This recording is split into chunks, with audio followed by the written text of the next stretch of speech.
मुख्यमंत्री नीतीश कुमार ने आज उन्होंने फ्लोर टेस्ट भी पास कर लिया है। ये रिकॉर्ड है मुख्यमंत्री नीतीश कुमार के साथ है कि 9 बार वो बिहार के सीएम बने। हालांकि विपक्ष के लोग उनको पलटू राम कह रहे थे। वहीं एक और जहां लोजपा रामविलास पासवान नीतीश कुमार को अपशब्द का प्रयोग करते थे, वहीं भाजपा भी उनको अपशब्द कहता था। लेकिन आज गले की हार है नीतीश कुमार। मैडम, आपको लगता है कि नीतीश कुमार चिराग पासवान को साथ लेकर चलेंगे? सबसे बड़ी बात, चूँकि वो हम एनडीए के हिस्सा हैं और उन्होंने बिहार में आज फिर से एनडीए की सरकार आई है, तो इसकी खुशी हम लोगों ने मनाई। और हमारे राष्ट्रीय अध्यक्ष चिराग पासवान जी का कहना है कि हमारा व्यक्तिगत लड़ाई नीतीश जी से नहीं है, उनके सिद्धांत के साथ उन सिद्धांतों की लड़ाई है। और जो बिहार की बात करता है, जो बिहार की विकास की बात करेगा, हमारे राष्ट्रीय अध्यक्ष चिराग पासवान जी हमेशा उनके साथ खड़े रहते हैं। विगत दिनों आपने देखा कि आदरणीय नरेंद्र मोदी जो इस देश के प्रधानमंत्री हैं, राज्य हित में, देश हित में जो भी कार्य लिया जाएगा और उसके साथ हमारे राष्ट्रीय अध्यक्ष हमेशा खड़े थे, खड़े हैं और खड़े रहेंगे। मैडम, चिराग पासवान का भी सुर बदल गया नीतीश कुमार को लेकर। पहले तो बड़ा आक्रामक थे उनको लेकर। हमने पहले ही कहा सहवाज जी कि बिहार की बात अगर नीतीश जी करते हैं और बिहार की विकास की बात अगर वो करते हैं, तो हमारे राष्ट्रीय अध्यक्ष चिराग पासवान जी हमेशा खड़े मिलेंगे। जो राज्य हित की बात करेगा, देश हित की बात करेगा, तो सुर बदलने की कोई बात नहीं है। सहवाज जी, बिहार की चिंता हम लोग करें और बिहार कैसे आगे बढ़े और कैसे यहाँ रोजगार मिले, कैसे यहाँ की बेरोजगारी दूर हो, उसकी बात हम लोग करते हैं। 2020 में जो विधानसभा का चुनाव हुआ था, तो नीतीश कुमार को जो सीट जो नीतीश कुमार को कम आया था ड्यू टू चिराग पासवान की वजह से। सबसे पहली बात तो उस समय जो हम लोगों ने अकेले, हमारे राष्ट्रीय अध्यक्ष चिराग पासवान जी ने अकेले लड़ने का फैसला लिया था और उसमें वो अकेले लड़े भी। और हमारे राष्ट्रीय अध्यक्ष चिराग पासवान जी ने अपना दम दिखाया और एक युवा होने के नाते जो उन्होंने अकेले लड़के भी अपनी पार्टी के दम को दिखाया, अपने संगठन को दिखाया।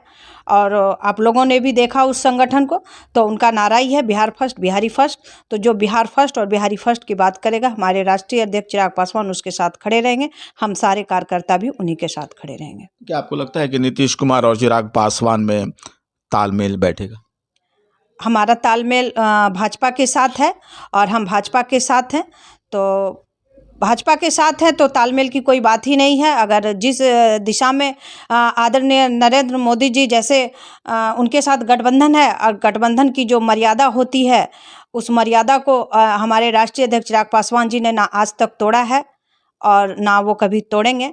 और ऐसा विश्वास है मुझे भी कि जो मर्यादा है उस मर्यादा को ही रहने दिया जाए। जब 2024 आ ही गया है, 25 में क्या होगा, ये गठबंधन की बातें होगी, हमारे बड़े नेताओं की बातें होंगी। जो हमारे जानकारी में जो है, हम लोग जिस तरह अपने संगठन के लिए कार्य करते हैं, उस तरह हम लोग अपने संगठन के लिए कार्य करते रहेंगे। अफसोस लग रहा है आपको कि नीतीश कुमार को जब अपशब्द कहते थे या फिर आज मुख्यमंत्री बनने पर उनकी जश्न मना रहे हैं आप? ये राजनीतिक है और जहाँ तक जश्न मनाने की बात है, तो हमारे राष्ट्रीय अध्यक्ष ने भी कहा है कि हम उनके नीति का विरोध कल भी करते थे और आज भी ऐसी कोई बात होगी तो उनके नीति का विरोध होगा। व्यक्तिगत उनसे हमारी कोई लड़ाई नहीं है। पारस जी कहते हैं कि मैं एनडीए का पार्ट हूँ, संगीता तिवारी जी कहती हैं कि चिराग पासवान एनडीए के पार्ट हैं। कौन सही कह रहा है? चूँकि वो पार्टी के गार्जियन हैं और हमारे राष्ट्रीय अध्यक्ष चिराग पासवान जी के चाचा जी हैं, तो मैं उस पर ज़्यादा नहीं बोल पाऊंगी। लेकिन एनडीए के हिस्सा तो हमारे राष्ट्रीय अध्यक्ष जी शुरू से रहे हैं और आज भी एनडीए के ही हिस्सा हैं। चिराग पासवान के बारे में पारस जी ने कहा कि हम एनडीए के पार्ट हैं, चिराग पासवान पार्ट नहीं है, लिहाजा हम हाजीपुर सीट से चुनाव लड़ेंगे। चूँकि ये गठबंधन की बातें हैं और इस बात पे मैं ज़्यादा नहीं कह सकती हूँ। ये हमारे बड़े नेता लोग ही बता पाएंगे कि हाजीपुर से कौन लड़ेगा, कौन नहीं लड़ेगा।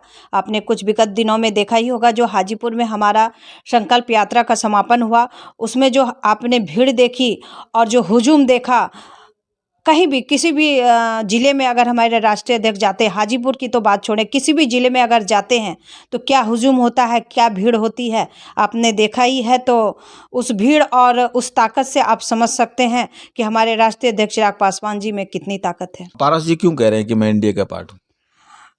चूँकि वो भी एनडीए के हिस्से से हैं और मंत्री भी हैं, तो संभवतः वो एनडीए के हिस्सा भी हैं और हम भी हमारे राष्ट्रीय अध्यक्ष जी भी, एलजेपी भी एनडीए का हिस्सा है। आपको नहीं लगता है कि चचा भतीजा की लड़ाई में चिराग पासवान को नुकसान हो सकता है? नहीं, जहाँ तक आप नुकसान की बात करेंगे तो हमें नहीं लग रहा है कि हमारे राष्ट्रीय अध्यक्ष चिराग पासवान जी को कोई नुकसान होने वाला है, क्योंकि इन्होंने अपने एलजेपी ने अपने संगठन को जिला से लेकर प्रखंड, प्रखंड से लेकर पंचायत तक खड़ा कर दिया है और हम लोग पूरी तरह से मजबूत हैं और इस बार सबसे ज़्यादा मजबूती के साथ हम लोग लड़ने के लिए तैयार हैं। कितनी सीट मिल रही है 2024 में? चूँकि आज शपथ ग्रहण ही हुआ है, आज फ्लोर टेस्ट ही हुआ है, उसके बाद जो गठबंधन होगी, जो 6 सीटों की बात चल रही है और संभवतः हमें 6 सीट मिलेगा और हम लोग उस पे लड़ाई लड़ेंगे। 2025 में चिराग पासवान को आप कहाँ पे देखती हैं बिहार में? हम तो मुख्यमंत्री के रूप में अपने राष्ट्रीय अध्यक्ष चिराग पासवान जी को देखना पसंद करेंगे। संगीता तिवारी जी, न्यूज़ 21 चैनल से बात करने के लिए बहुत बहुत शुक्रिया आपका।